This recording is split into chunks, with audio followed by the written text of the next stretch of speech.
So here we go once again. This time we've got a couple of broken DS's. Now this one has a broken hinge and one of the screens is broken. Either that or the cable that links the screen is broken. And this one had a dead motherboard, so I'm going to try combining the two, seeing if we can't get a working NintendoDS out of it.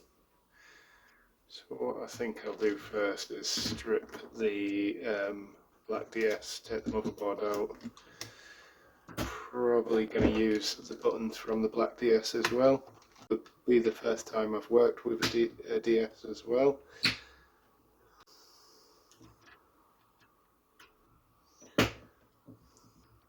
Similar to the Switch, the screws are kind of small.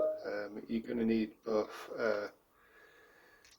Phillips screwdriver and a tri-wing. I believe there's some tri-wing screws on this thing. There usually is with Nintendo consoles anyway. Let's just get these rubbers out of the way. There we go. No, they are possible they're all Phillips. Let's have a look here. Yep.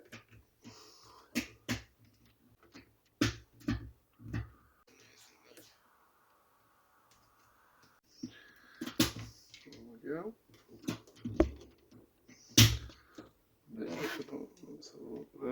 Oh no, we've got another screw right here. Yeah, if the case isn't coming off and you don't know where the screws are, just don't try and force it, because you'll end up breaking either the case, the board, whatever it is, you'll end up breaking it. Right, okay, so this is the motherboard. I believe there should be some screws holding it on. There's one. Right.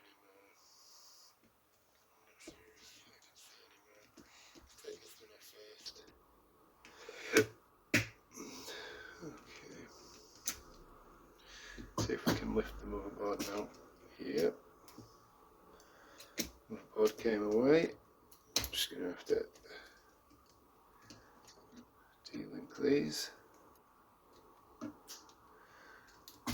And there, these are the cables for the Wi-Fi antennas. You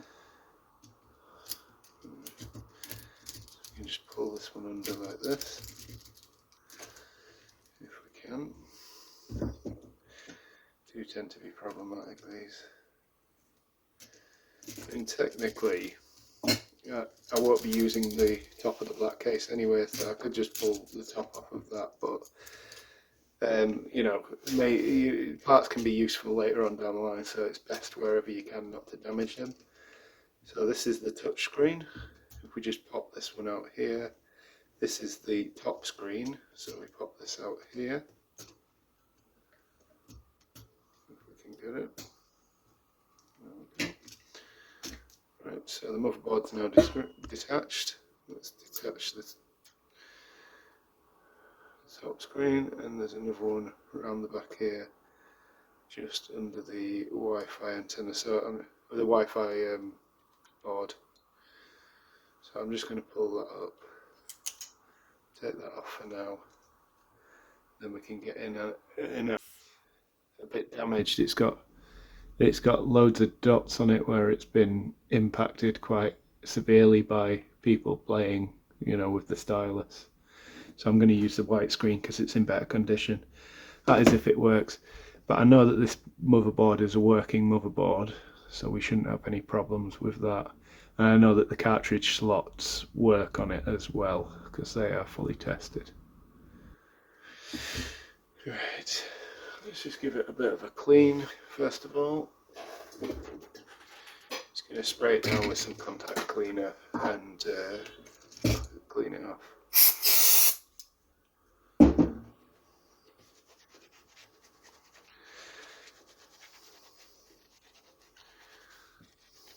And the same with the cartridge slots as well, you know, like get into them with some contact cleaner, because when you've put it back together.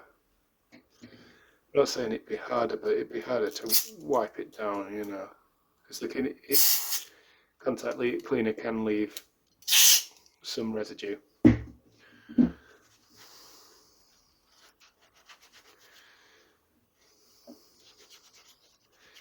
But yeah, for things like this, for things like cartridge slots and the like, contact cleaner is, you know, amazing. It gets in there, it blasts all the dirt out.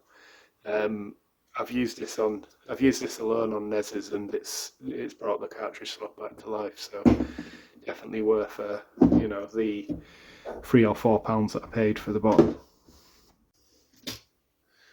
Like so. There's nothing covering the touchscreen in the case, so you can wait until after to clean this up.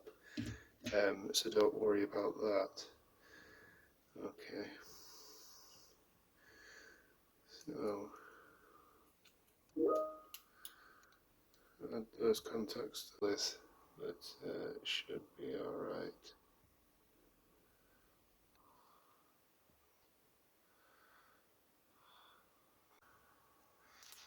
We can test it. Don't know whether we will be able to, given that none of the other screens are plugged in. Where's the on button? It's this one. Ooh. Put the battery in.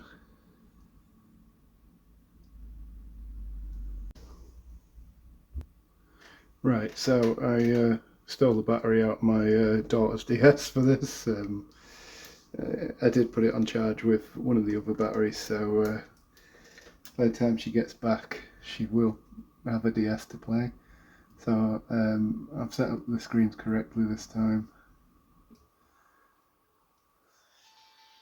And it does look to be working.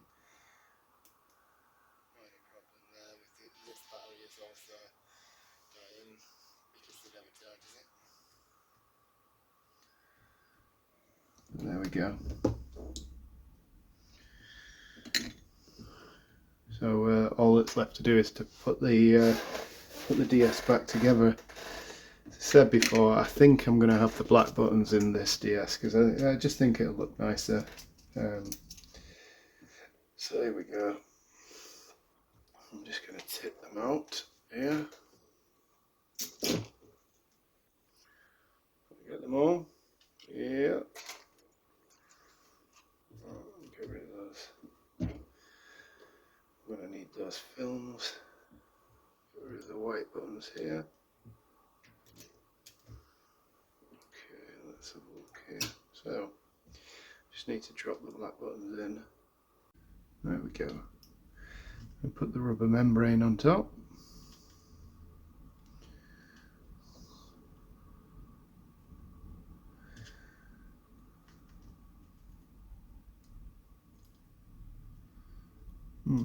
That one doesn't fit, so that's probably not the rubber membrane for the buttons. Here we go. There we go. Start and select rubber membrane on top of those buttons. Get the directional pad. Didn't know that, but the directional pad's rubber membrane is slightly smaller than the buttons, so they're not interchangeable. Right, so might want to connect those up. I'll make sure that these go in the right place first. Okay. Put them around there.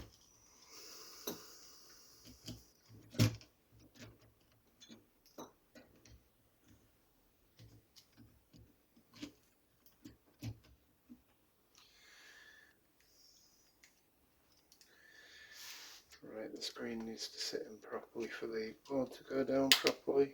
There we go, the board just clicked in place. Don't know whether this is the problem. You see, this is not going to be easy to thread back under here. So I don't know whether I should just skip trying to thread it back under and just put it around the back. But surely if Nintendo could just put it around the back, they would have done. There's an actual place for the white one to go.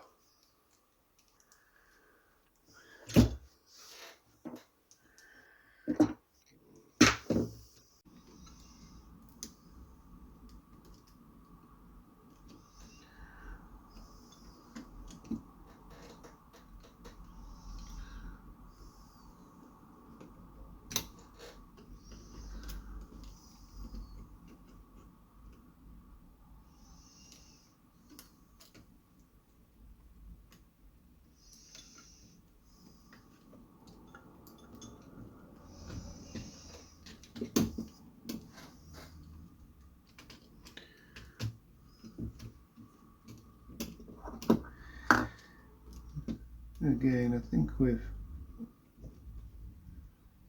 all these things, just patience is key. You know, don't get annoyed with it. Just keep on chugging on until it is in the right place.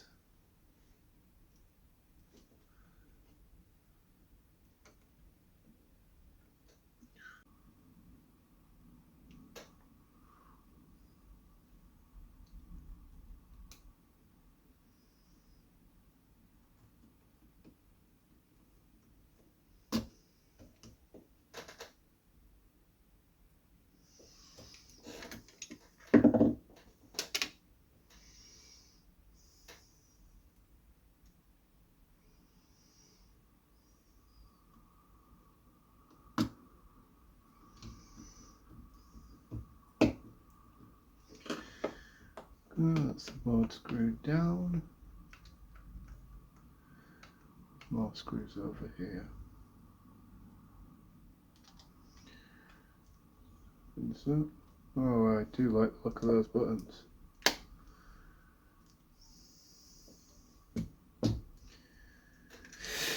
Right.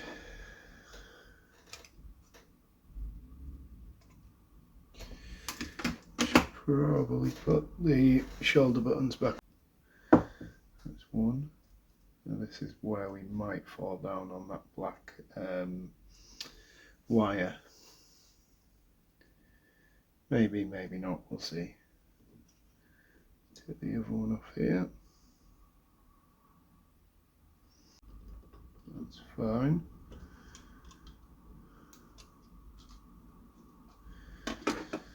So, I mean, we could go with the black bottom or the white bottom. Doesn't really matter, does it?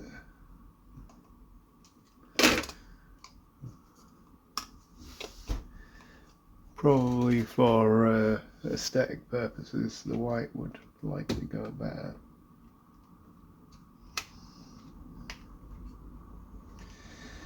Possibly having problems with that wire now. Yeah.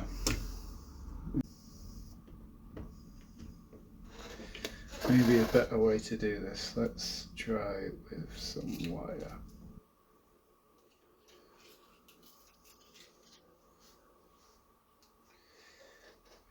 Guide wire.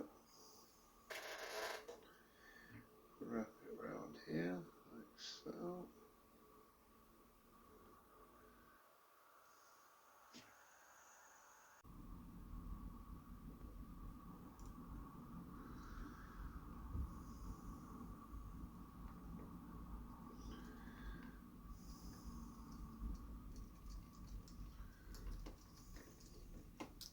And there we have it. Right, well that was fun. We've just got to get the guide wire untangled now.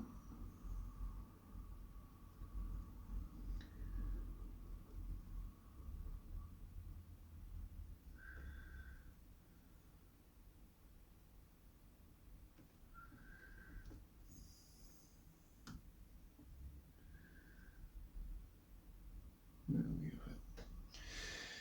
Okay, let's mount the Wi-Fi card. Get the antenna back on. And like that, should be fine.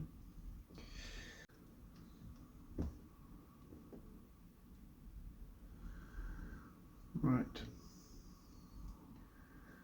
So here we have it. This should go back on now. Get some screws in that, and we are on to a winner. Yeah, I'd say that's okay. I think just for aesthetics, let's put the black space guarder in the Game Boy Advance. Hold. It can go on there, and all we need to do now is put the battery cover on, which will be black as well. I mean, it's not going to look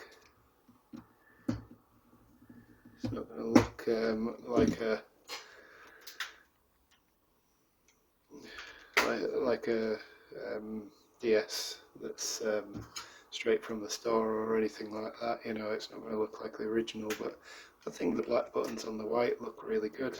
I think that, you know, the black patchiness of it is quite interesting. So yeah, that's the Nintendo DS. Now the battery isn't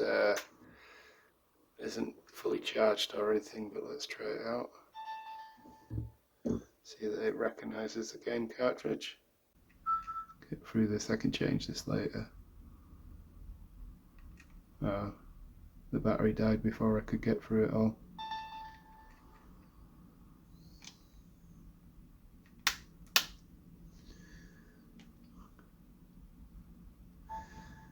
So it's recognising the game. Oh, there's a little problem with the screen up here.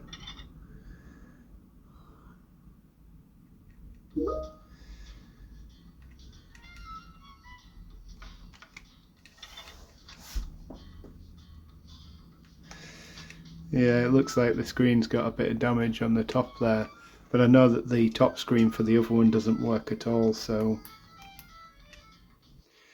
let's just check the Game Boy Advance. Honestly, with these